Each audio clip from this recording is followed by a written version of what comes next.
पक्ष्यांची किलबिलाट आणि माझ्या अभ्यासाची सुरुवात आज सोबतच झाली. 21 दिवसांचं चॅलेंज घेतलं आहे सकाळी अभ्यास करायचा. घरातील कामं सुरू होण्याआधी दिवसाची सुरुवात अभ्यासाने करायची असं मी ठरवलं आहे आणि त्यानुसार अभ्यासही चालला आहे.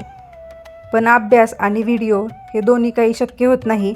पण आज म्हटलं व्हिडिओ शूट करूयातच, तर मी शॉर्ट व्हिडिओ तुमच्यासोबत घेऊन आले आहे. मला काय वाटतं, आपण सकाळी उठून अभ्यास केला की आपल्याला थोडासा जास्त वेळ मिळतो, कारण घरातली कामं आणि अभ्यास हे सगळंच मॅनेज करायचं आहे. आणि दिवसाची सुरुवात अभ्यासाने झाली ना, तर दिवसभर आपलं ध्येय काय आहे त्याच्याप्रती आपण एकनिष्ठ राहतो आणि अभ्यासाचाच मूड राहतो. सकाळच्या सेशनमध्ये मी इंग्लिश शब्दार्थ वाचते आणि मॅथ्स व रिझनिंगचा सराव करते.